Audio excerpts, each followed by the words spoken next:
Pārbaudi, vai esi cilvēks ar īpašu misiju šajā pasaulē.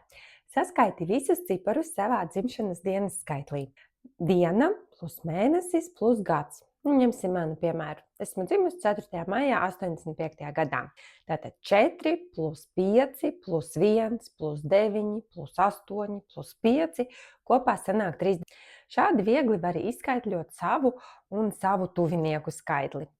Un tagad uzmanību, ja jūsu cipars ir 19, 28, 29, 37, 38, 39, 46, apsveicu, jūs esat cilvēks ar īpašu misiju. Šādiem cilvēkiem liktenis neļauj dzīvot mierīgu, normālu dzīvi. Viņu dzīves scenārijs parasti ir ar smagiem pārdzīvojumiem.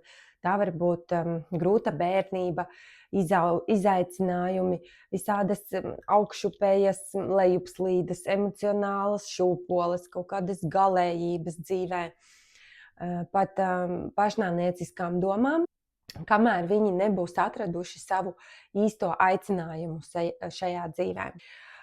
Šiem cilvēkiem ir jāsaprot, ka viņiem ir īpaša nozīme šajā pasaulē, kāpēc viņi ir ieradušies šeit.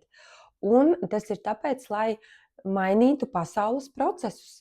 Šo ciparu īpašnieki ir ģēniji, īpaši apdāvināti vai ar nestandarta skatījumu uz pasauli cilvēki.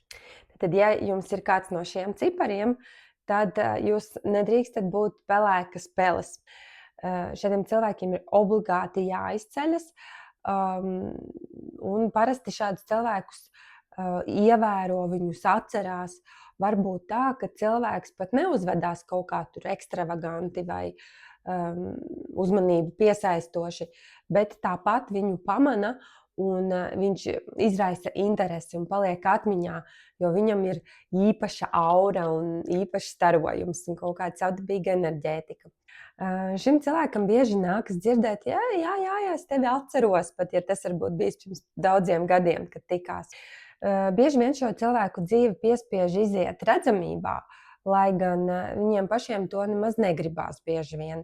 Viņi spiesti kļūst zināmi, dzirdami, redzami, tā kā viņu dzīves misija ietver cilvēku ietekmēšanu un pārmaiņu radīšanu uz šīs planētas.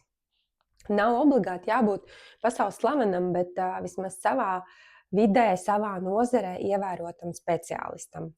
Nākamā iezīme šo 7 skaitļu īpašniekiem ir spēcīga intuīcija. Viņi spēj nolasīt otru cilvēku, viņu enerģētiku, slēptās domas. No viņiem neko nenoslēpsi. Partnerattiecībās partneris parasti palīdz šādam īpašiem cilvēkam viņa pašrealizācijā.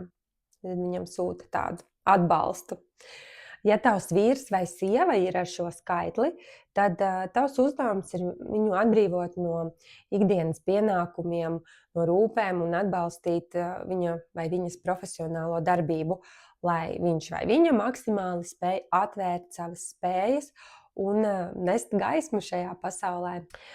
Ja gadījumā jūs abi esat cilvēki X, kā numeroloģijā dēvē šos īpašos cilvēkus, tad jums jāatrod veids, kā netraucēt viens otram profesionālajā pašrealizācijā, nekonkurēt vienam ar otru. Ja cilvēks X nerealizē savu potenciālu, tad ar laiku viņš kļūst toksisks un skarbs. Viņa dzīvē ir vilšanās un viņš ir tāds vīlies īpatnis.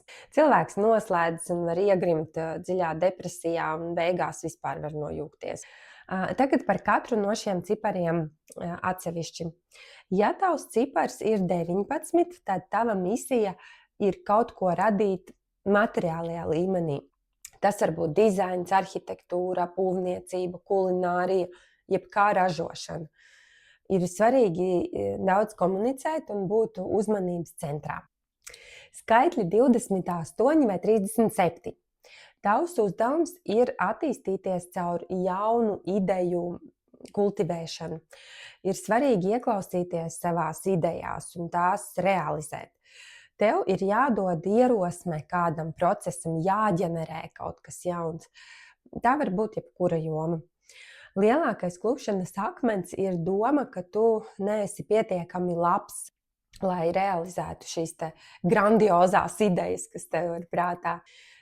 Tas var būt kaut kāds startups vai jaunas tehnoloģijas, jauni likumi, jauni procesi.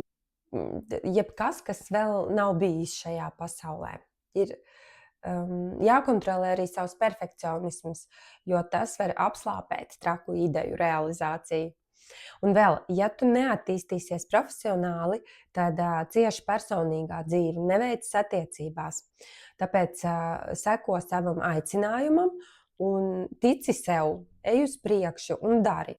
Starp citu, Ilons Masks ir 28. cipars.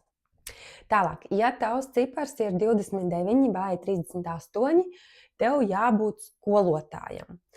Protams, vispirms ir jākļūst par profesionāli savā nozarē, un pēc tam jāsāk nodot zināšanas tālāk. Tā var būt garīgā sfēra vai māksla, bet ne obligāti. Var kļūt par labu skolotāju arī jebkurā piezemētā nozarē.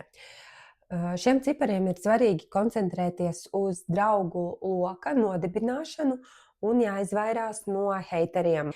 Ja tavs cipars ir 39 vai 46, tās ir īpašas dvēseles, kas nākušas no citām realitātēm, citām civilizācijām. Tavs uzdevums ir tieši garīgā sfēra, ir jābūt ezotērikā, psiholoģijā vai reliģiskā jomā. Ir jācenšas nest savas zināšanas plašumā. Nevajag baidīties no konkurentiem vai nosodījuma. Galvenais ir iet savu ceļu. Šādu cilvēku dzīve, uzskati un izvēles ir bieži vien nestandarta un nesaprotami plašākai sabiedrībai, neiekļaujās kaut kādos sabiedrības rāmjos. Bet tas viss ir ok, neņem vērā apkārtējos, tikai turpini iet savu īpašo ceļu.